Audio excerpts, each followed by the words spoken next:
I'm Cass, so welcome back to my channel. I am very excited for today's video. It's going to be my November reset video, and if you haven't seen my previous reset video, basically I talk through my TBR for the next month, as well as set up my reading journal, and sometimes do a little bit of decorating, sometimes do a little bit of cleaning, just kind of like a good monthly reset. And for November, my TBR is quite large. I have so many books on my November TBR. I do not know how I'm supposed to get to them all.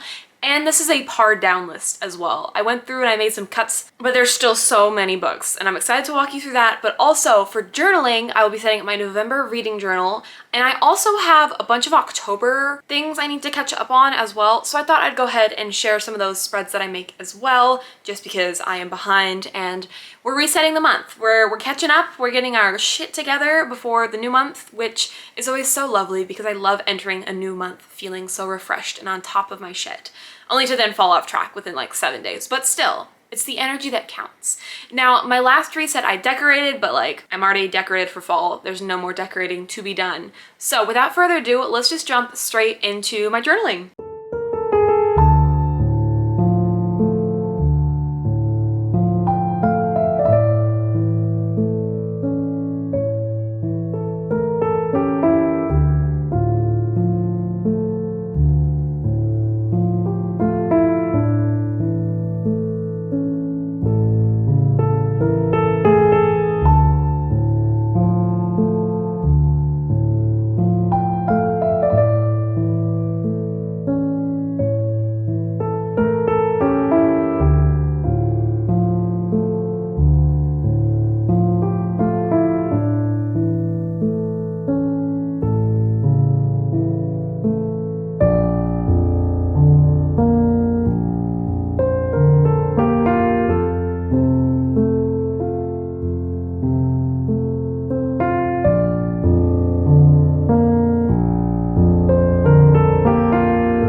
obsessed with how my journal spreads turned out, so I did hope that you enjoyed that little segment of this video. Now, before I move on to talking to my, I'm not gonna be talking to my TBR, I'm gonna be talking about it. The very big stack I have next to me. First, I did want to discuss Teddy Blake. Now, you may have remembered last year when Teddy Blake sent me a beautiful designer handbag to discuss and review, and now that I've had it for some time, we're circling back and we're going to talk about it yet again. Now, my favorite thing about Teddy Blake is the fact that they don't charge for their name. A lot of these big designer brands will charge up to like 10 times the cost simply because of their name attached to it. So you might be getting the same quality of bag, but they also want your firstborn son along with it, okay? And we're not about that around here, okay? We're sacrificing no firstborn sons. I'm not exactly a purse handbag girly. I'm a tote girly through and through, but sometimes you need to look dressed up. And when I'm looking all dressed up and professional looking, and then I put a tote bag on my shoulder, it's not real, it messes with the vibe. And so I believe that everyone just needs like that one little purse that can go with everything, and you can look very, very put together. And for me, that is my Ava Gold 11-inch bag that they sent me last year. Now, I haven't used this bag too much because I barely ever leave the house, okay? And when I do, I barely look put together. But in the events that I did go to, came in clutch. One, I love how this bag closes. It's so secure where no one's gonna just like dump my bag out because I'm a klutzy person. So I'm not gonna dump my bag out. And it smells so good. Y'all, I think I talked about this last year too, but the smell of this is just impeccable. I mean, authentic Italian leather, and it is just crafted so well. And Teddy Blake is actually having a spooktacular sale. I had to debate whether or not I wanted to sound cringy or not, but like, it says it on their website, so it wasn't me. They're having a 70% off sale for Halloween, so you can actually shop below and check out Teddy Blake and their luxury handbags for, like I said, 70% off on top of their already lowered prices from typical designers. Thank you so much to Teddy Blake for sending me this bag last year and allowing this partnership yet again. And now, ladies and gentlemen, it is time to tackle my TBR, my massive stack beside me. Actually, it's not that massive of a stack, because there's like 4 new releases that I don't own. So we'll get to those in a second here. I think we're gonna have to start with the most obvious, which is a reread of Fourth Wing needs to happen. I'm going to a Barnes & Noble midnight release party for Iron Flame, and I have never been to a midnight release party before, so I am so very excited. I'm dragging my sister along with me. It's gonna be a grand old time, but I did want to reread Fourth Wing in preparation for Iron Flame. Not that I don't remember what goes down, but because I just loved and enjoyed this book so much that why wouldn't I reread it? That's what I'm saying.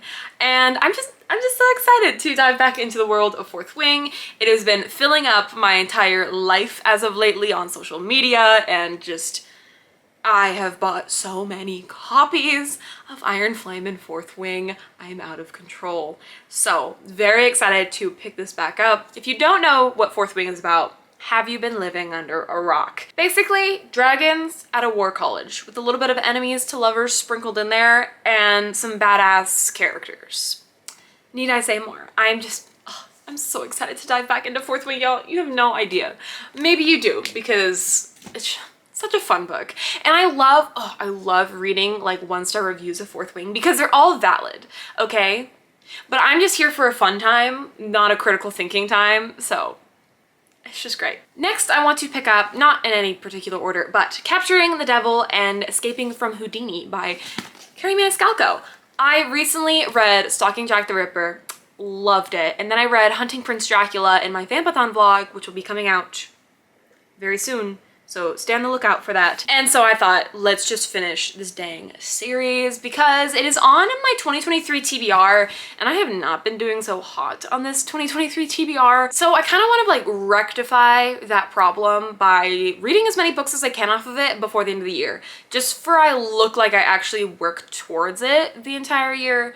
Not that it really matters, but I'm just like really, really enjoying the series. I have just, Audrey, Rose, and Thomas, their romance is so So good. Then I have Namesake and Saint by, who's this by?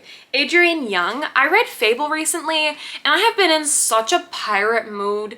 I feel like I have asked like for pirate book recommendations so much. I have like a whole list compiled at this point, but I read Fable. I enjoyed it surprisingly. I didn't have like super high expectations going in, but it was a fun time. I think I like gave it like a 3.5 or something. I don't remember my star rating, I'm gonna be honest, but I want to finish Namesake to finish the duology because it kind of ends on a bit of a cliffhanger, I'm not gonna lie. And then Saint is about the character Saint, I'm assuming, and it's kind of like origin story, I assume. And I'm just, if I enjoyed Namesake enough, I'll pick up Saint. But if I'm not thrilled with Namesake, then I won't pick up Saint. So it's kind of it depends. Like there's no like high expectations set for these, no expectations at all. Just like a fun little like people on a boat time. And we all know how Cass feels about people on boats. I love them. Next we have God Killer by Anna Kaner. This is the Wyverns and Words Book Club book pick for November. I don't know why I was speaking like that. I just get tongue-tied so quickly when I say book club book choice. What a mess. What a mess. Anyways, this is Katie and I's book club book choice for November, and I'm pretty excited to read this. This book is a very short fantasy novel. It's like barely over 300 pages. I doubt that the entire story takes place over the 300 pages though, because typically Goodreads counts the pages like of like the acknowledgements and like author note and stuff.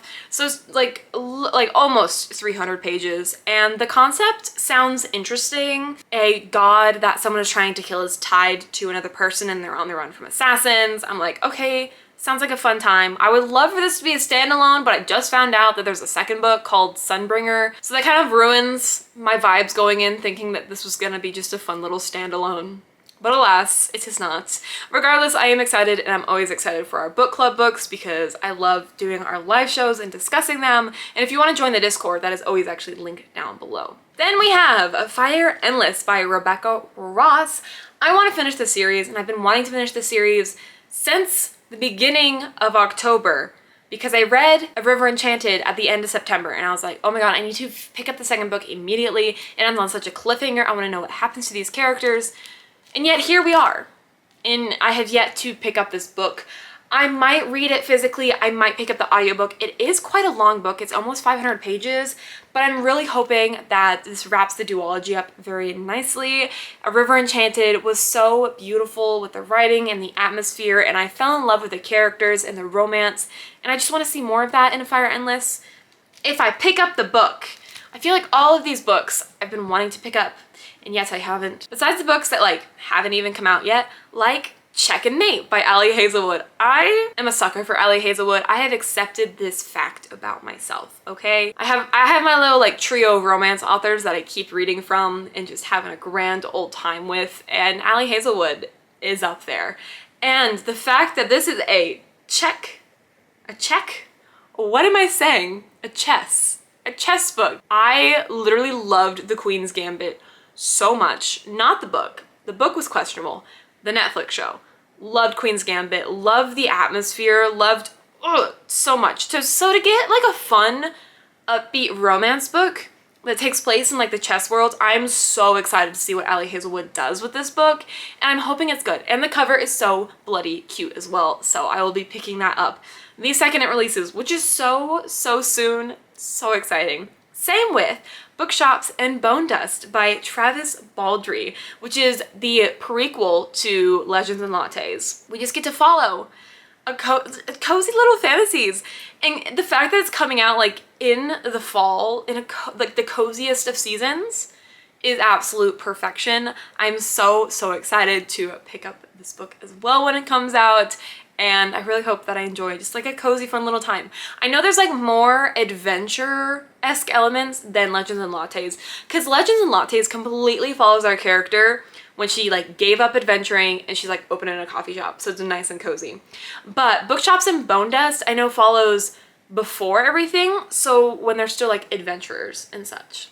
But I'm excited regardless to see what Travis Baldree does with the story, because I, like most of BookTube, really enjoyed Legends and Lattes. And then briefly, I have Ranger's Apprentice Halt's Peril, which is book 9 of the Ranger's Apprentice series.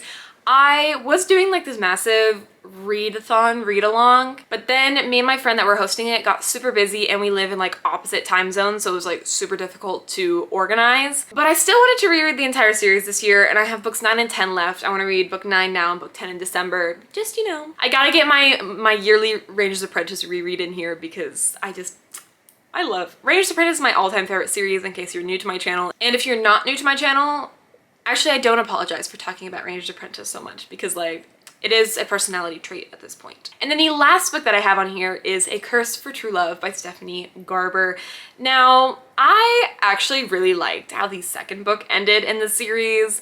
I would have loved if Stephanie Garber had the absolute audacity to end the duology like that, because just, oh, it was wild. It was crazy, honestly. But there's a third book and I think they get a happy ending and I'm like, no! Make them suffer. I don't know why.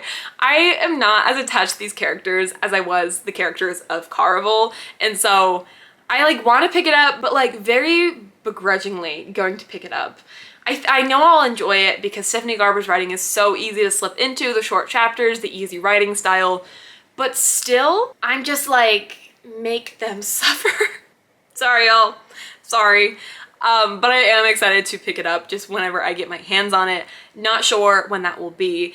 If you have noticed with my previous months of reading, and even like a few books like this month, I've been borrowing books from the library a lot more, which is so good. Support your local library because you don't have to buy books constantly to consider yourself a reader. I think that's a narrative that for some reason has gotten around to where you need like this beautiful bookshelf backdrop and all of these books and like constantly reading in order to be like considered a reader. And I just want to like remind everyone that like borrowing books in the library, one, you're saving money, but you're still like consuming the content that you love and enjoy, and that for free. Like, what a win, honestly. So make sure you support your local libraries and check out books from there. I feel like not a lot of big booktubers promote borrowing books from the library, which is a shame because then it's kind of like forcing the narrative of like, you need to be buying books or you're not a reader type of thing. But anyways, there's your friendly reminder. The library is good. Anyways, that is it for this monthly reset. I really hope you enjoyed hearing about my TBR, seeing my little journal setup. I had such a fun time filming this video. I typically do. I love talking about books with y'all, and I love the return of my journaling. If you didn't know, I used to be a journaling channel, and so I'm going back to my roots, honestly. Thank you all so much for watching. Let me know what your TBR is, maybe like your top 3 books, or a book that you're like really, really excited to pick up in November. I'd love to hear all of y'all's thoughts, and I really hope to see you in the next one. Doodles!